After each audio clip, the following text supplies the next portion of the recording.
I'm an old cowhand from the Rio Grande, but my legs ain't bowed and my cheeks ain't tanned.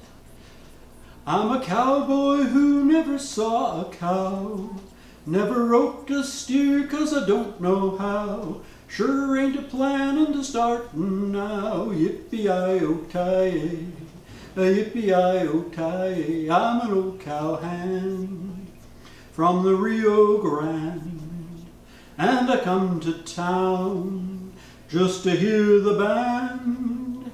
I know all the songs that the cowboys know, 'bout the big corral where the dogies go, 'cause I learned 'em all from the radio. Yippee-i-oh-tie-yay, yippee-i-oh-tie-yay. I'm an old cowhand from the Rio Grande, where the life is wild at the borderland, where the buffalo roam all around the zoo, the Navajos make you a rug or two, the old Bar X is a barbecue. Yippee-i-oh-tie-yay, yippee-i-oh-tie-yay.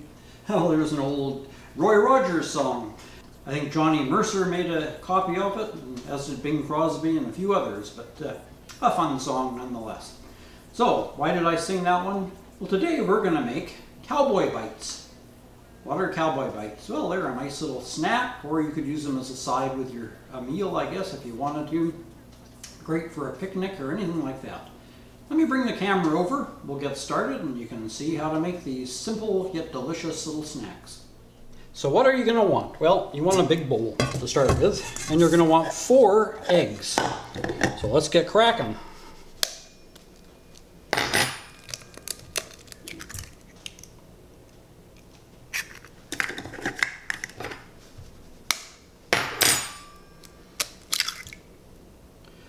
Now, I know some people are quite good at cracking and emptying an egg with one hand. That's a skill I never learned how to do. I've watched other people do it. I've tried to do it myself a time or two, and well, let's just say it's best left to them that can do it. And I'm not one of them. All right, so you want 4 eggs. You're going to want half a cup of salsa, or you can use picante sauce if you want.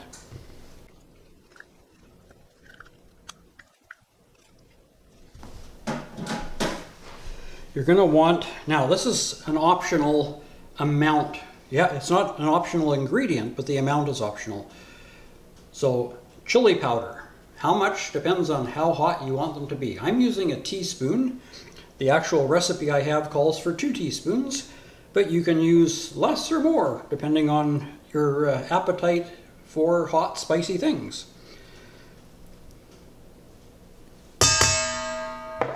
And you want a 1/4 cup of all-purpose flour.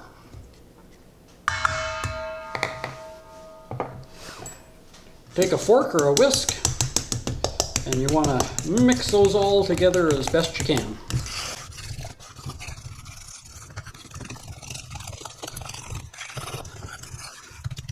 Now you want to check and look for any flour lumps, and if you see any, try and get rid of them.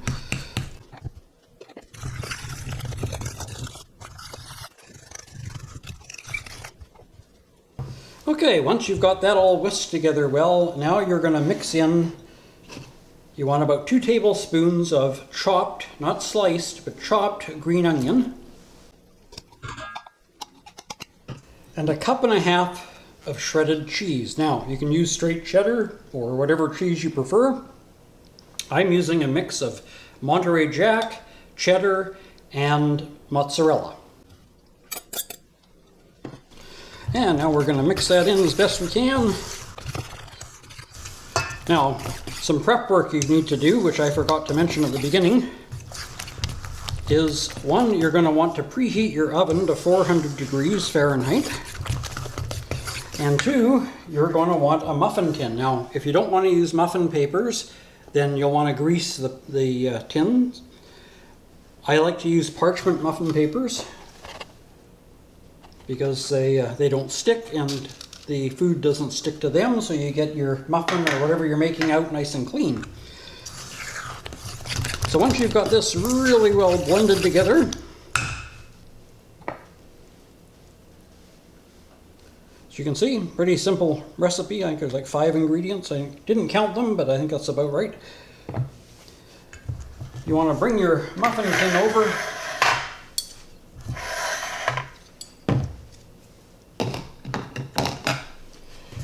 And we're going to spoon our mixture into the muffin papers.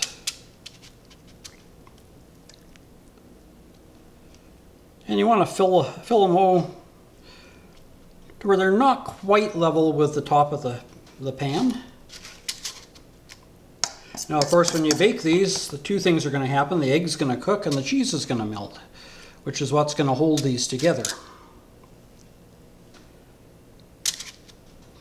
Now, something else you can add, I didn't this time because it's not in the original recipe, and at the moment I don't have any. But the other thing you can add, which I quite like, is bacon bits. So if you have some bacon bits, or if you're going out to buy ingredients to make this, you want to pick up some bacon bits, because they really do add a nice little extra touch to these. And once they're cooked, you can serve them at room temperature, or you can serve them warm. I wouldn't serve them hot, not straight out of the oven. You might burn your lip or get some cheese stuck to your teeth or something. But yeah, once you got them cooked and out of the oven, let them cool for a little bit before you serve them. As you can see, this makes about a dozen. Now, if you want to make them thinner, you can, and then you might get 2 dozen. The recipe that I originally had, I believe, said it made 24, but it's like cookie recipes. They never make as many as they say, right? So what I'm going to do here is I'll just sneak a little bit out of each of the other ones just to top up the 12th one. And there we go.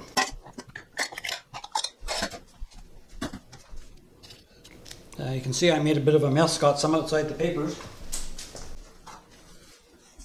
So before I put that in the oven, I'm just going to try and wipe some of that off, just so it doesn't burn onto the top of the pan there. So you can get the cheese back inside the thing. We don't want to lose the good stuff. There we go. Now again, the other choice you have is when you choose your salsa, whether you want to use hot, medium, or mild salsa, or extra hot salsa is up again, a matter of taste. Depends on whether you like your food really spicy or just a little bit spicy. I mean, these are going to have a bit of a bite no matter what you do. Even if you use mild salsa and leave the chili powder out altogether, which I wouldn't recommend, they're still going to have that little bit of a salsa bite to them. Okay, off to the oven. We're going to bake them for about 10 minutes.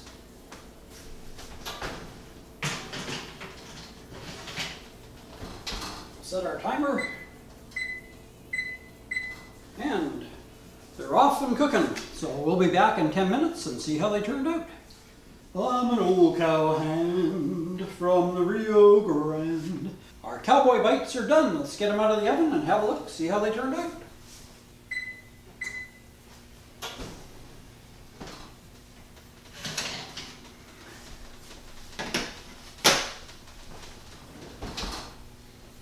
I'll bring you over for an up-close and personal look at these lovely little gems. Well, there we have them, 12 delicious Cowboy Bites. I hope you'll give this recipe a try. Make them, put them in the fridge, save them for your next picnic, or wrap them up. Once they're cold, you can wrap them up in a Ziploc bag and take them with you on your hike. Or serve them at your next barbecue, or just have them with a salad for supper. Whatever you want to do with them, or however you want to eat them, that's totally up to you, but please give them a try. Until Tuesdays with a Pilgrim, take care, stay safe, and God bless.